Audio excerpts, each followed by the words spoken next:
एक छोटे से शहर में एक पुराना और विख्यात होटल था जिसका नाम मेहतर महल था। ये होटल शहरीय क्षेत्र से थोड़ा दूर शांत जंगल के पास स्थित था और अपने समय का सबसे आलीशान होटल हुआ करता था। इसकी वास्तुशैली, अंदर की सजावट और वहाँ की सेवाएं यहाँ आने वाले हर व्यक्ति को मंत्रमुग्ध कर देती थीं। परंतु सालों पहले एक बुरी घटना ने इस होटल को भूतहा बना दिया। लोग कहते थे कि इस होटल में एक परिवार की आत्माएं भटकती हैं, जिन्होंने यहीं अपनी जान गंवाई थी। रात के समय होटल की ओर देखते ही लोगों के रोंगटे खड़े हो जाते थे। होटल के चारों ओर कटी फटी पेड़ों की छाया और होटल की टूटी फूटी खिड़कियों से छनकर आती अंधियारी रोशनी ने पूरे परिवेश को और भी डरावना बना दिया था। लोग मानते थे कि उस बुरी रात के बाद से ही वहां की आत्माओं का भटकना शुरू हुआ था। इस भयावहता के कारण शहर के लोग होटल से दूर रहते थे और किसी की भी हिम्मत नहीं होती थी कि वे वहां जाएं। लेकिन एक समय ऐसा आया जब शहर के कुछ युवा उत्साही इस रहस्य को सुलझाने का निर्णय लिया। उनके मंडल का नेता था रवि, एक साहसी और होशियार युवक जिसे डर का मतलब नहीं पता था। रवि ने अपने 3 दोस्तों रोहन, सीमा और आरती के साथ इस भूतहा होटल का दौरा करने का फैसला किया। उन्होंने तय किया कि वे उन घटनाओं की सच्चाई जानने के लिए होटल में एक रात बिताएंगे। जैसे ही वे होटल पहुंचे, अंधेरा छा रहा था और हवाओं का शोर सुनाई दे रहा था। होटल के बाहर का माहौल ही डराने वाला था, लेकिन रवि और उसके दोस्तों ने अपनी हिम्मत रखी और होटल के अंदर चले गए। होटल के अंदर का वातावरण बेहद रहस्यमय और भयानक था। दीवारों पर धूल जमी हुई थी, फर्श हर कदम पर झंझनाट कर रहा था और हर कोने से रहस्यमय आवाजें सुनाई दे रही थीं। उन्होंने रिसेप्शन हॉल में प्रवेश किया और वहां की हालत देखकर चौंक गए। पुराने फर्नीचर, टूटी हुई टेबल्स और धूल भरे काउंटर। वहां लगे पुराने चित्रों में होटल के सुखद दिनों की झलक मिलती थी। अचानक रवि को महसूस हुआ जैसे कोई उन्हें देख रहा हो। उसने अपने दोस्तों को शांत रहने के लिए कहा और मुख्य हॉल में आगे बढ़ने का सुझाव दिया।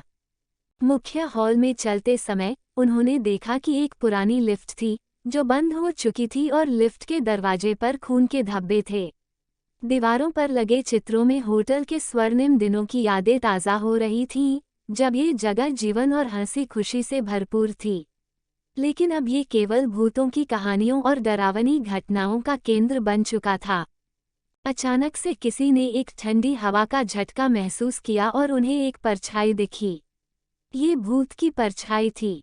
भूत की आवाज में डरावनी ध्वनियां थीं, तुम लोग यहाँ क्यों आए हो?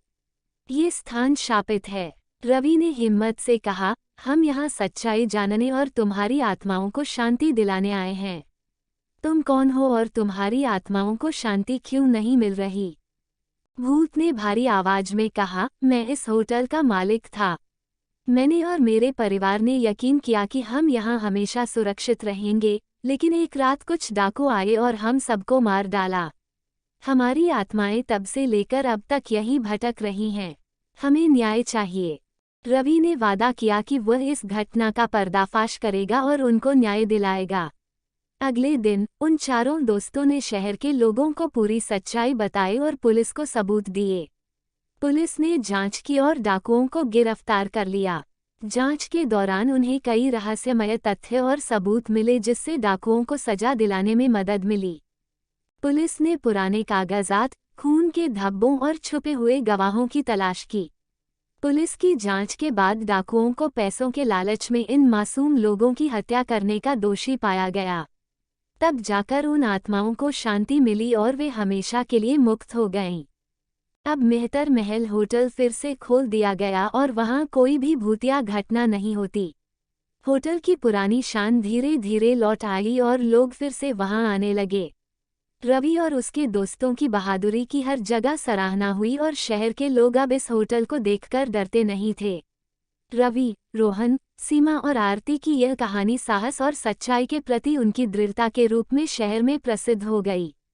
मेहतर महल अब न केवल एक आलीशान होटल था, बल्कि एक ऐतिहासिक स्थल भी बन गया जहां लोग इस होटल की भूतिया कहानियों को सुनते और रवि और उसके दोस्तों की बहादुरी को सराहते।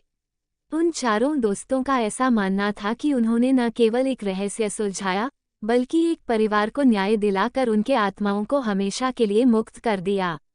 दोस्तों, ऐसी इंटरेस्टिंग कहानी सुनने के लिए हमारे YouTube channel R N the rock entertainment को लाइक एंड सब्सक्राइब करें। धन्यवाद।